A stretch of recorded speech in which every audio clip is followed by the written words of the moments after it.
വാക്കുകൾ കൂട്ടിച്ചൊല്ലാൻ വയ്യാത്ത കിടാങ്ങൾ ചെയ്യുന്ന ദീർഘദർശനങ്ങൾ കാണാൻ കഴിവില്ലാത്തവരാകുന്നു മുതിർന്നവരെന്ന് ഭാവിക്കുന്ന നമ്മൾ. എൻ്റെ മകൾ 2-3 വയസ്സുള്ളപ്പോൾ ദേഷ്യം വന്ന് അലറുക പതിവായിരുന്നു. അപ്പോൾ ഞാൻ അവളോട് പറയും, സ്പീക്ക് ജെന്റ്ലി. തുടർന്നൊരു ദിവസം ഞാൻ എന്തിനോ ദേഷ്യപ്പെട്ടപ്പോൾ അവൾ ഉറക്ക നിലവിളിച്ചു പറയുന്നു, പീക്കേണ്ടി പീക്കേണ്ടി. ഇവളെന്താ ആവശ്യപ്പെടുന്നതെന്ന് എനിക്ക് പിടികിട്ടിയില്ല. അവളെ നോക്കുന്ന അടുക്കള മാലാഖ ഓമനയും കൈമലർത്തി. എന്തിനാ വാശി പിടിക്കുന്നത്, എന്താ നിനക്ക് വേണ്ടത് എന്ന് ഞാൻ സമാധാനമായി ചോദിച്ചപ്പോൾ ചുണ്ടു പിളർത്തി തേങ്ങിക്കരഞ്ഞ് അവൾ പറയുന്നു, പീക്കേണ്ടി. പ്രാക്ടീസ് വാട്ട് യു പ്രീച്ച് എന്ന സത്യമാണ് എൻ്റെ കുഞ്ഞുവാവ എന്നെ പഠിപ്പിക്കാൻ ശ്രമിച്ചതെന്ന് ഞാൻ തിരിച്ചറിഞ്ഞു. അവൾ എന്നോട് ആവശ്യപ്പെടുകയാണ്, സ്പീക്ക് ജെന്റ്ലി.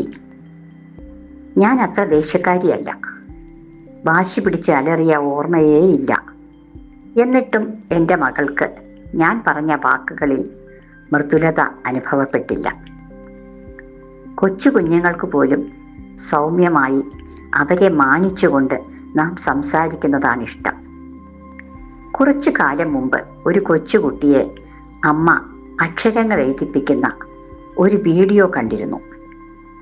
വേഗം എഴുതടാ, ഇല്ലെങ്കിൽ അടി കിട്ടും എന്ന് ദേഷ്യപ്പെടുന്ന അമ്മയോട് അവൻ കണ്ണീരടക്കി പറയുകയാണ്, സ്നേഹത്തോടെ പറയണം മോനെ എഴുത് എന്ന്. വാക്കുകൾ കൂട്ടിച്ചൊല്ലാൻ വയ്യാത്ത കിടാങ്ങളുടെ സത്യവചനങ്ങൾ നാം ചെവിക്കൊള്ളണം. പലപ്പോഴും നമുക്കിത്രയല്ലേ വേണ്ടൂ, ഒരു നനുത്ത വാക്ക്, തലോടുന്ന ഒരു നോട്ടം, പൂ പോലെ മണക്കുന്ന ഒരു സ്പർശം. ഒരു പക്ഷിയെങ്കിലും നമ്മെ നോക്കി അലറുക പതിവുണ്ടോ? ഒരു വണ്ടെങ്കിലും, ഒരു ചിത്രശലഭമെങ്കിലും പൂവിനെ ഞെരിച്ചു കളയുന്നത് നാം കണ്ടിട്ടുണ്ടോ? ഇല്ലല്ലോ. ഇളം കാറ്റും കാറ്റിൽ മെല്ലെ ചലിക്കുന്ന അരയാലിലകളും ചാറ്റൽ മഴയും കളകളം പാടിയൊഴുകുന്ന കുഞ്ഞരുവിയും ആകാശത്ത് പാറുന്ന വെൺമേഘങ്ങളും പൂക്കളിൽ തങ്ങുന്ന കുഞ്ഞു മഞ്ഞുതുള്ളികളും ഒക്കെ നമ്മോട് മന്ത്രിക്കുന്നത് സ്പീക്ക് ജെന്റ്ലി എന്ന് തന്നെയാണ്. Let us speak gently. ശുഭദിനം.